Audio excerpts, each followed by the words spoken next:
What up, nerds? Bujo Head Jody here.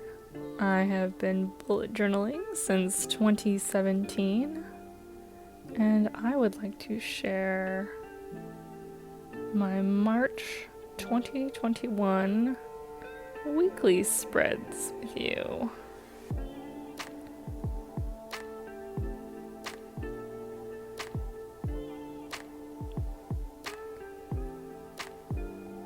So we're continuing with the color scheme from the previous year.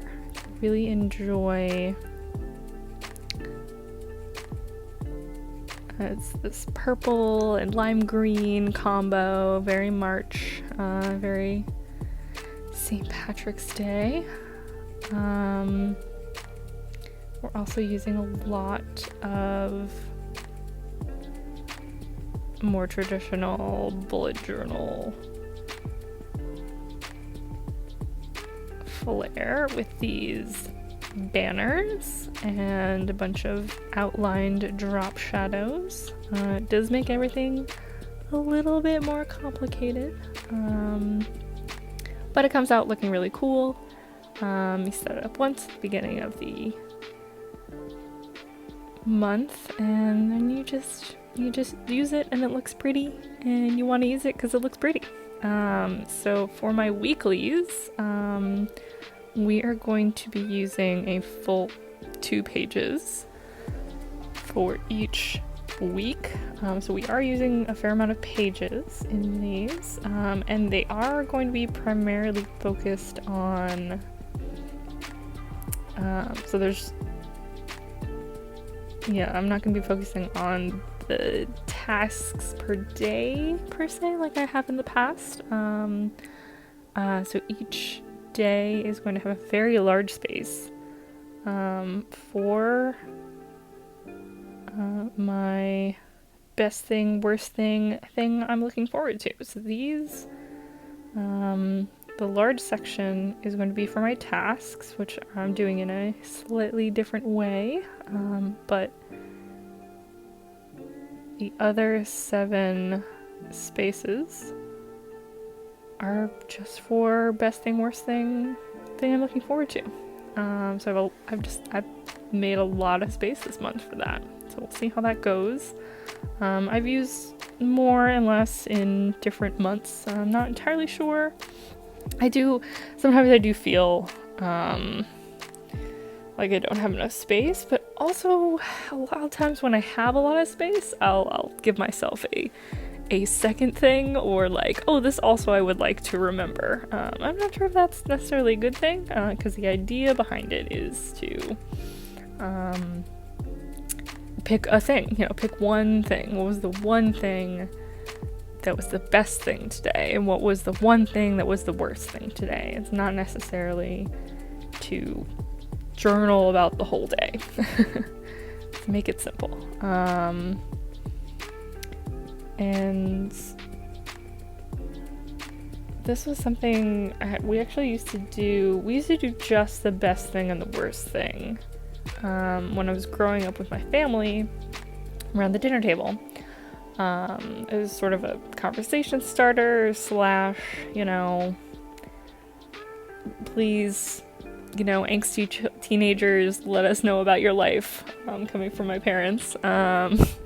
So we used to do that at dinner. The question would be like, what is the best thing that happened to you today? And then what is the worst thing? It was actually funny, friends in college would also do something similar, and they would call it rose and thorn. So what was your rose for the day? What was your thorn for the day? And they would also include something they called a bud. So it was what you were looking forward to. So I have actually been doing this whole year. It is something I would like to keep going. So I gave myself a bunch more space this month to do that. So each of these boxes is for Monday through Sunday, best thing, worst thing, and then the thing you're looking forward to. A lot of times I'll try to stay within, like, what are you looking forward to tomorrow? But if I'm especially excited about something, like on Thursday, I'm excited about something happening on Saturday, or like if something happened to remind me of something that's happening later in the month that day, you know, I can say like, oh, this is what I was really excited about today, but what I'm excited about in the future. So, not a whole lot of rules to it, just, you know, whatever works for you. So I did give myself a lot of space each day for those. And of course, usually what I also include on these types of spreads are a task list. So that first section there is actually my task list for the entire week. Something a little bit different this month. Kind of a variation on the Alistair method, if you have heard of that. That one generally applies to future logs, but this I'm using it in a weekly context.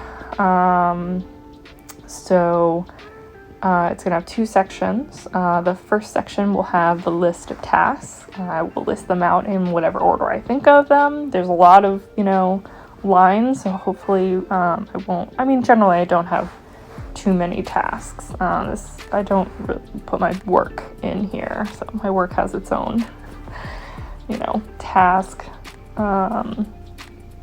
method. But this is just sort of like, oh, I need to do my taxes, or, you know, check, you know, wish someone a happy birthday, or, you know, fix the kitchen sink or something like that. Or like, hey, I want to go organize that or take the garbage out this certain day. So they're not going to be listed in any particular order. But then when it comes to the second section, that will include 7 spaces for the 7 days. So that when I have decided when I want to do something, I can then put a little dot there that says, okay, so if it's in the first little box, I'm going to do that task on Monday. This is also helpful for repeating tasks. So I actually have the garbage gets picked up here twice a week. So I can put it out Wednesday night and Sunday night. So if I have a lot of garbage that certain week, I can put 2 little dots there. Or say if, you know, I need to do laundry, but I also, you know, I don't finish, and so I need to do it on the next day, I can, you know, put 2 dots there. I don't need to put that task twice. So that is that section right there.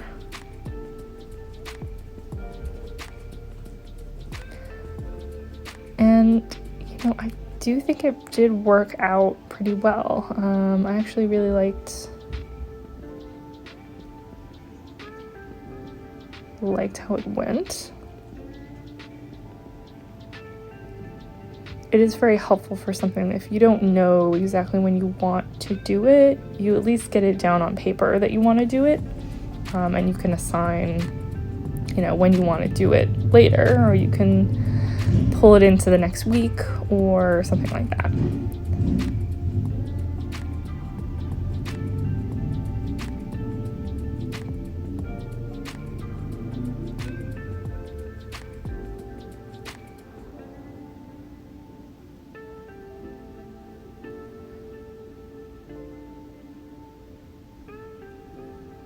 Counting out those 7 spaces. And so that will be my task list. So we're going to have tasks there.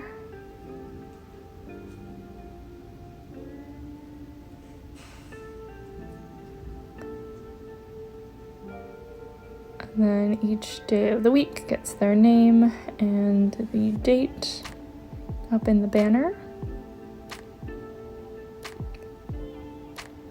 I I don't label them, but the first box is always the best thing, and then the second is the worst thing, and then the third is what I'm looking forward to.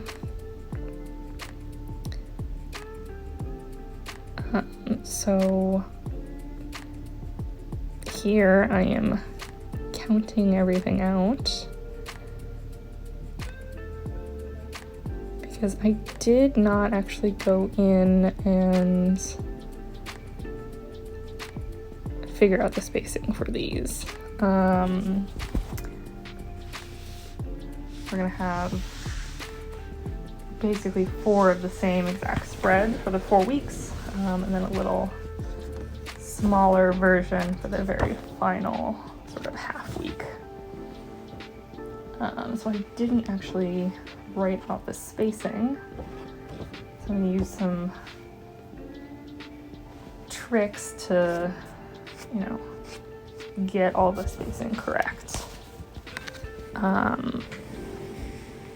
Definitely flying by the seat of my pants.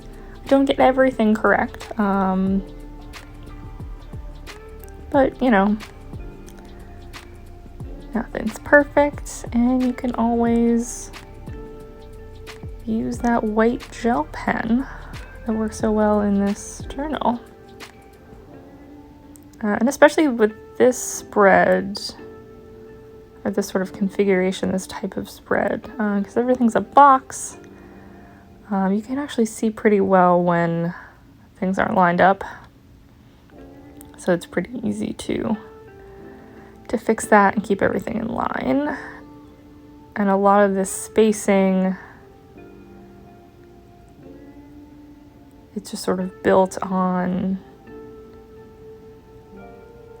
the thing that's next to it. So like I know how long this banner is because I know how big the box above it is. And then I know how big the box below those banners are because I know how big the banner is. And I think I'm counting out these smaller boxes, but that's also because I know how many spaces that's going to be. Another technique, which I'm not sure if you caught it, but I'm sure I use it here, is you can actually push the page up and line it up with the page before it and get the spacing that way. So you don't actually need to do any counting. You do the counting once, and then you just make sure everything lines up, and you make the marks in the same place.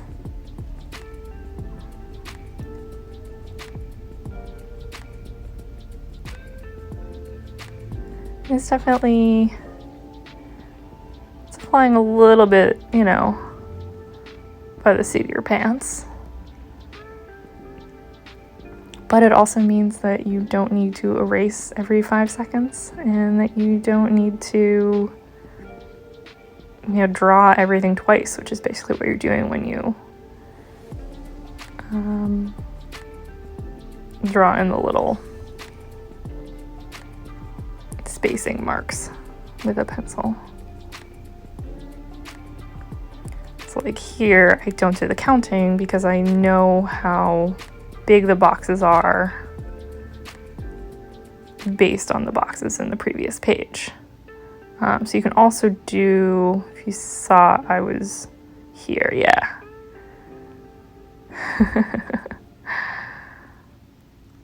You can drag the pencil down and follow those boxes. So you'll see it's not perfect.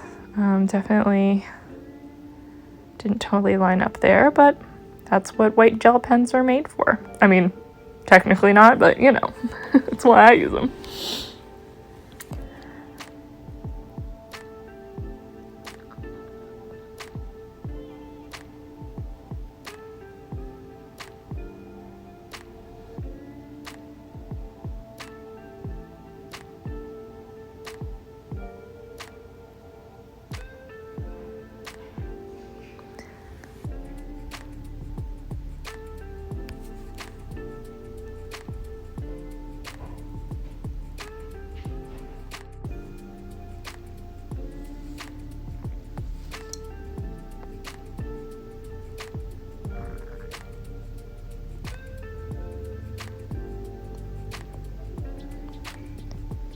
So right here, I'm trying to kind of combine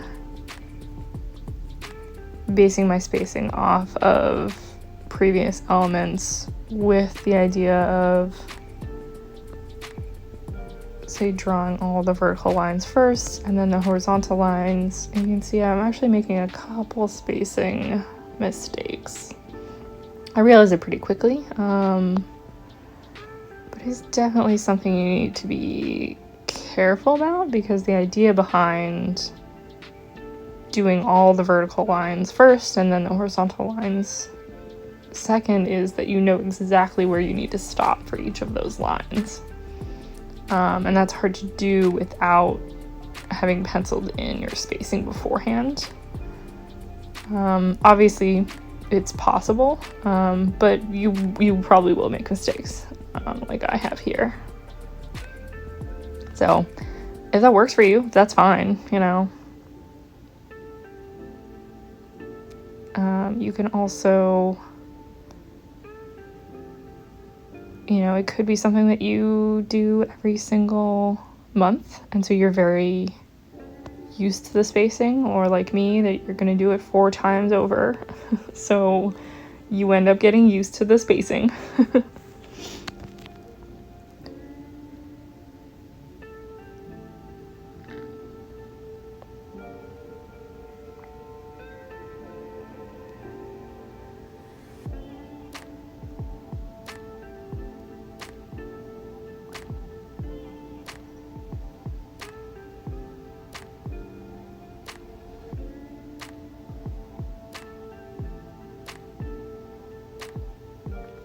I'm going in with this dark purple for all the drop shadows, and that will be true for all of the spreads. What I'm actually going to end up doing is alternating where the light purple and the lime green go in each spread. You'll see that more clearly at the end when we do a little flip through. But I think it looks really, really cool. It's what I did for these March spreads in 2020.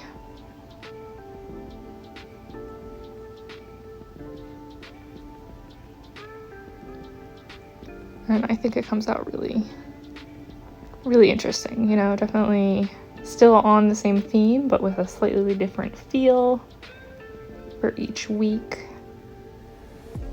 And there's only 3 colors really involved, so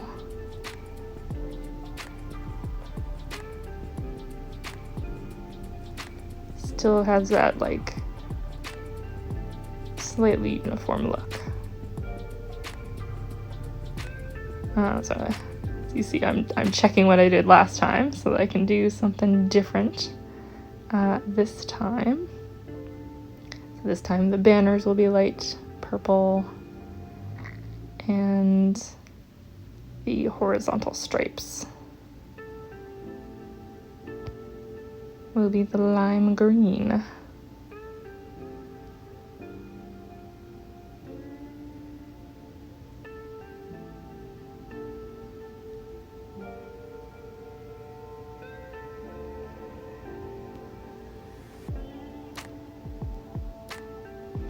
I think I do have to say the most frustrating and annoying part of all of these spreads was filling in these little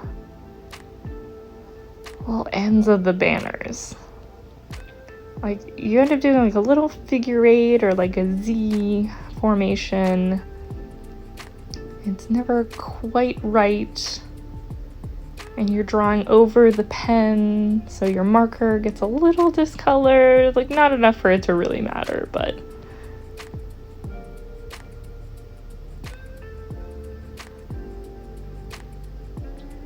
so one little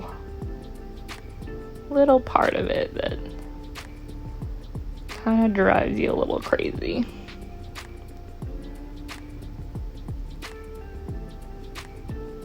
I couldn't really find a good technique to make that less annoying.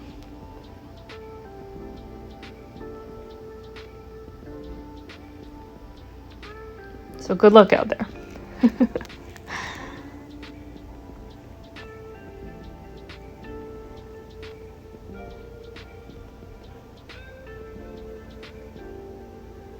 Counting our 7 across so that we have the days of the week.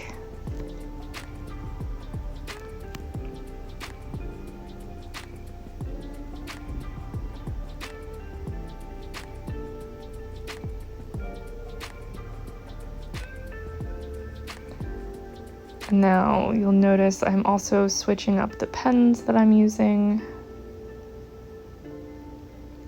so they coordinate with the color of the marker that I am using.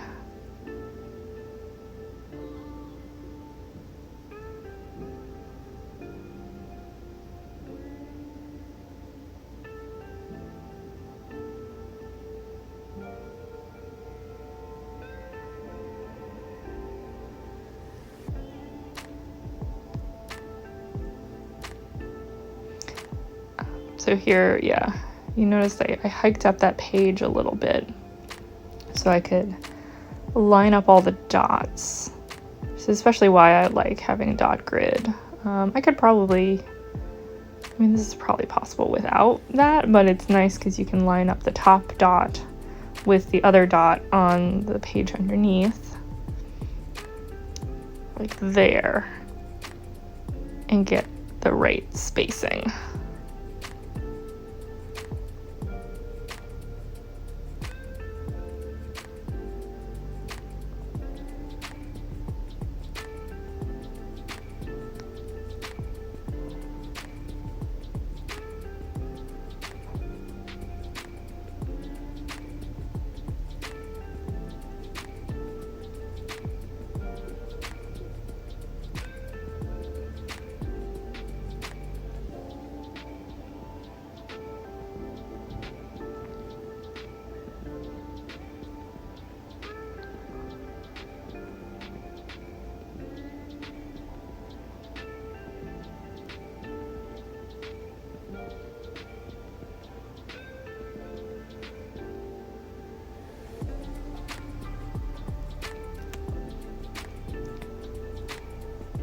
Now I got a little mistake again because I was just following along with the task list and drawing the big box, where for this one, it being a Monday, I actually need the 3 smaller boxes for the best thing, worst thing, and the thing I'm looking forward to. So we don't panic. We draw out what we actually want and use what we've messed up on as much as we can, and then we only have to white out those 3 or 2, actually, just 2 little spots. It looks fine, so it's a really good way to handle a mistake as you analyze what parts of it do you want to keep. Draw out the parts that you need to fill in, and then remove with whiteout or anything you'd like to use, anything that works for you, the parts that you don't. I find that looks a lot cleaner. I know some people will cut out like a whole page, or they'll get rid of the whole thing and then draw it over again. Honestly, whatever works for you. I found that technique works for me a lot. So you're using a lot less sort of corrective material, be it whiteout, white gel pens, anything like that.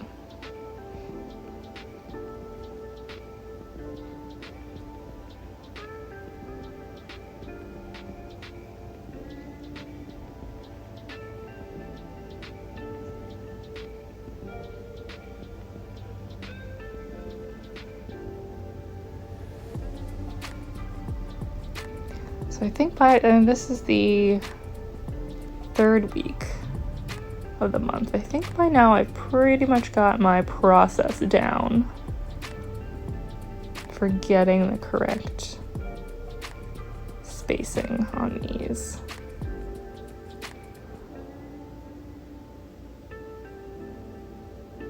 Because while I would like to keep everything, do all of the verticals and all the horizontals, I do need to base what I'm doing off of the spacing of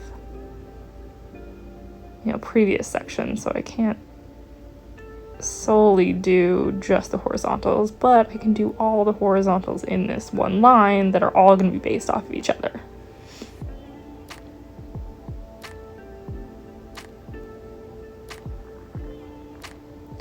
And so that way I'm grouping tasks, but at the same time I'm not drawing willy-nilly, all of my horizontal lines all at once.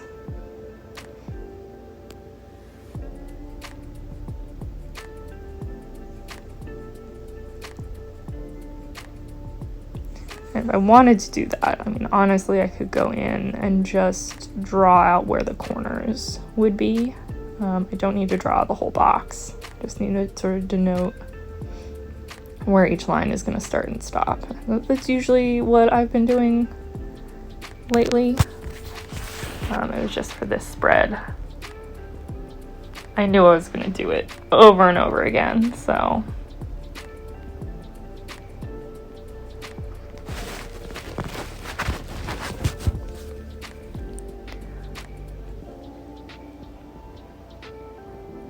I wanted to just do it 5 times and not 10.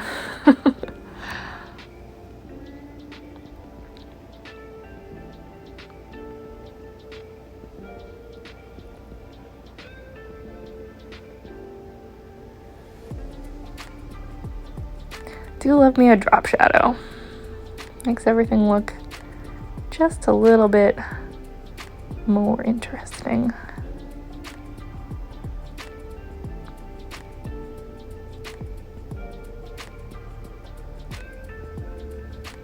And especially if you have the same colored drop shadow throughout all of your spreads, that can really tie everything together, especially when you have other colors that you can then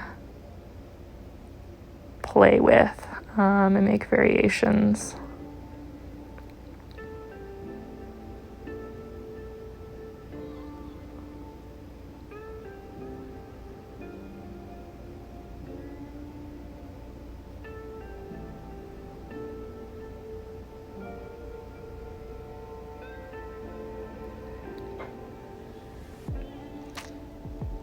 All right, week 3, we go back to the week 1 combo. So we're just alternating here with the lime green for the banners.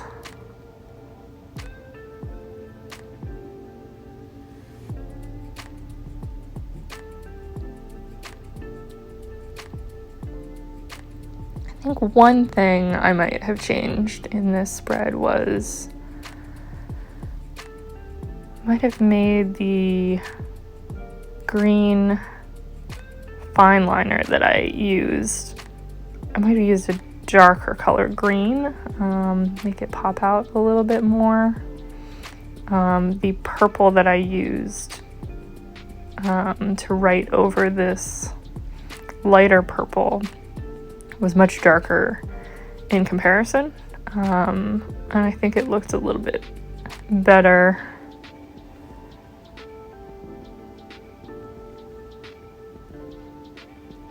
Not that it necessarily looks bad, just, things I would do in the future if I was redoing this spread. Come find me in a year, see if I'm doing the same color combo in March 2022. I really like this color combo. I think it really pops. And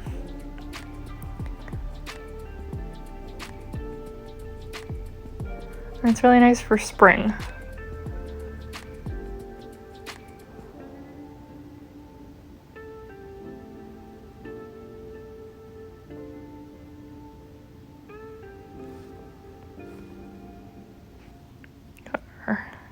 task list. So this is the green that I was talking about. So this green, I mean, you can't actually see it very well from here, and that was part of it, is that the purple fine liner that I used was much more visible from farther away. I mean, it's perfectly legible.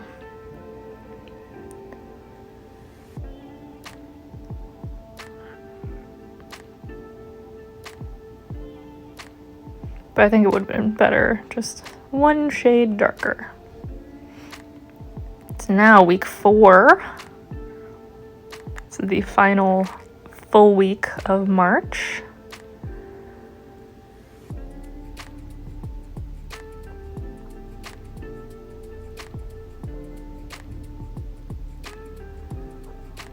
The same setup as the last 3. And you can finally see I have perfected my method. So I had memorized the number of spaces that I needed to count to get the banners, because that was a number I needed. I just needed that number. And then to get the spacing of the boxes,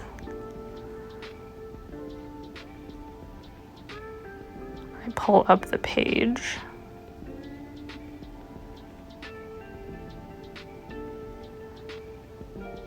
And get the spacing there. So actually there I did count.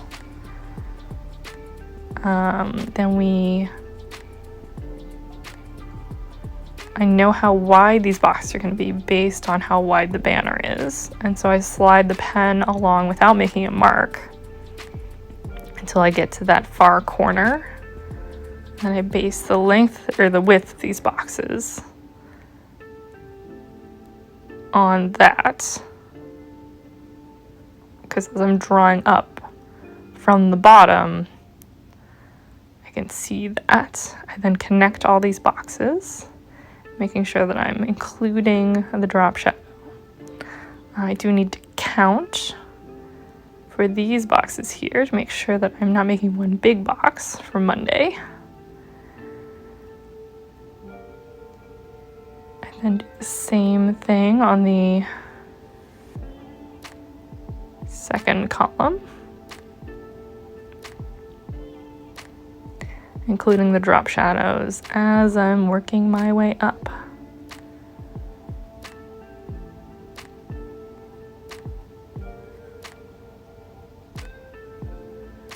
And then closing off the boxes.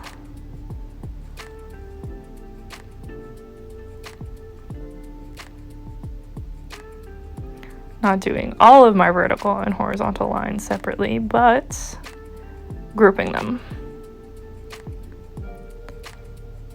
We count out the initial banners.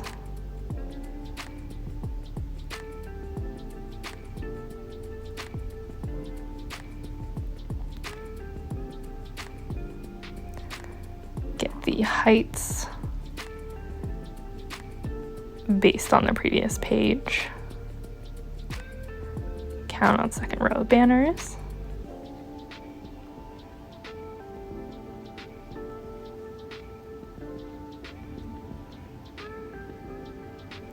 And then the heights of the boxes again. Pulling that down so that I can get the width of the boxes based on the width of the banner. Working my way up these boxes.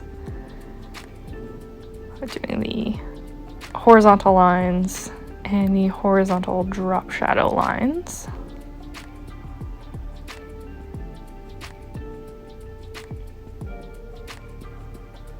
So all based on the widths that I have done previously. Closing the boxes off, starting the next column of boxes. So you notice I'll do the next box before I do the drop shadow, because once I have the drop shadow in it, because it's a little bit off of the regular, line, it's easier to put the two lines that are exactly the same next to each other before I throw the drop shadow. You see I'm doing the same thing on these horizontal lines. I'm doing the two lines that match, and then I'm throwing the drop shadow between them so that the drop shadow doesn't confuse me. And then we close off the boxes. That's how you draw 1 billion boxes.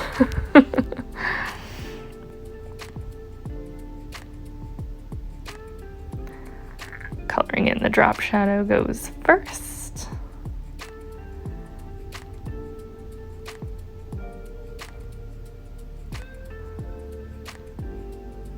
And I start with the horizontal, the bottom drop shadow.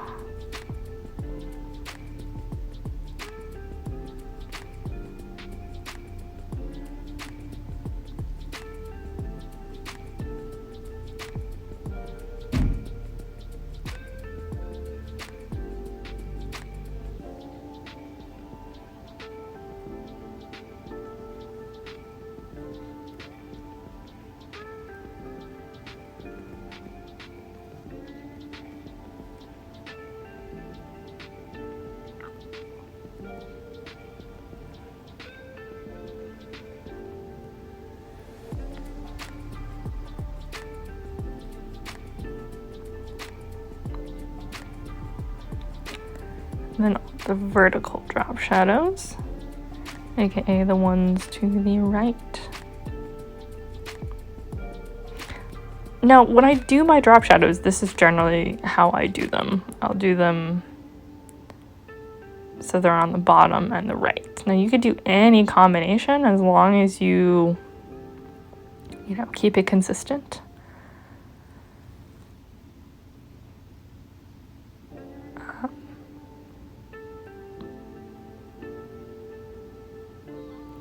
I think that would be an interesting variation, having a drop shadow either be on the top and the right or the top and the left. And then we go to our second variation of color, with the banners being the light purple, and then the horizontal lines within the boxes being the lime green.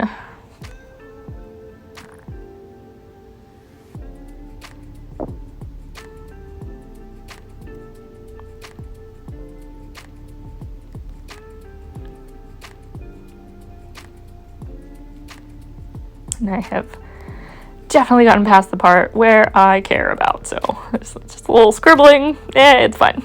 At the ends of those banners there.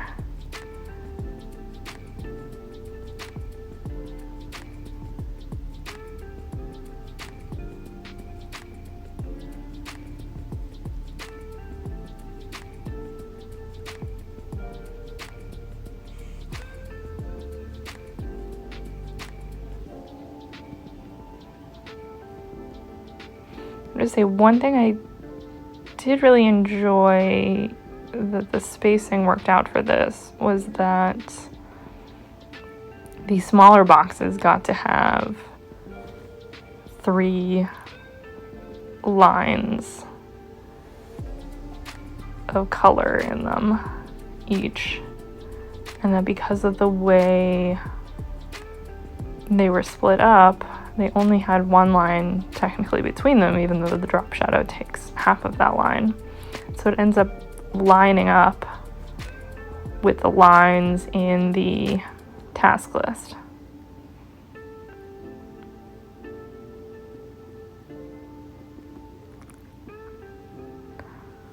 That definitely was very satisfying. Definitely enjoyed that.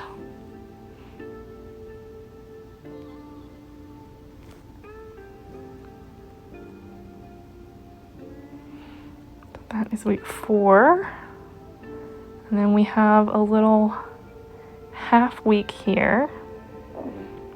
And I actually am only using one half of the spread. So my April will start on the right side of that page there.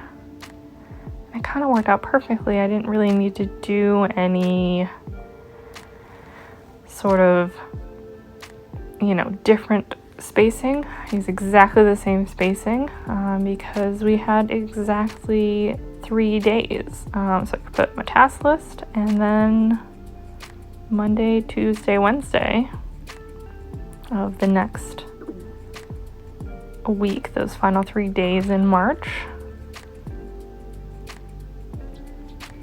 And yeah, the spacing was exactly the same. I just wasn't drawing for extra days.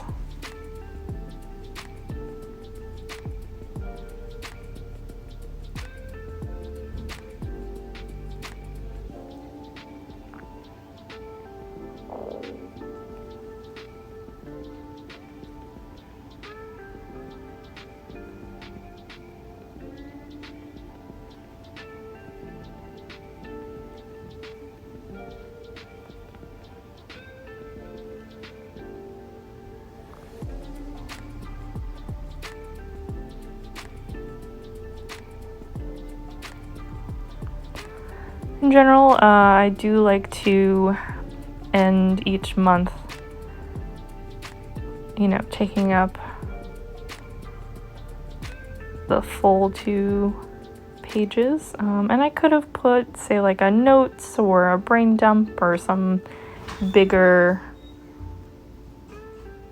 section on the right side of this 2-page spread, but I kind of liked the simplicity of like, okay, we'll just end it here.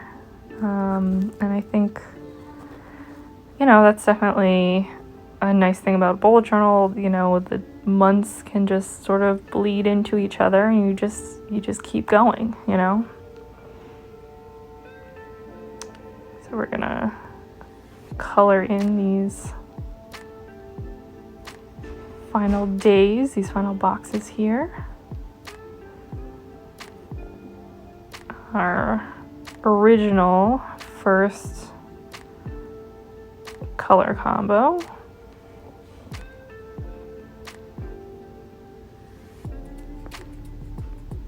we have all the drop shadows in the dark purple.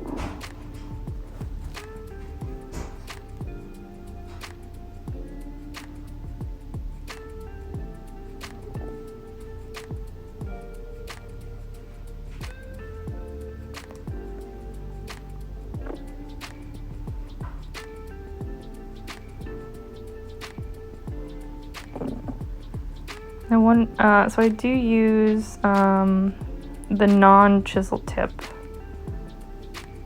end of the mild liners to fill in drop shadows like this. That's true of any sort of small area that I'm coloring in. And I try to do it in the one swipe, but of course sometimes the lines are a little wonky, some parts get a little bit fatter than others, and so you can go back in and do a second stripe there. As far as this is our original color combo, which is the lime green banners with the light purple horizontal lines.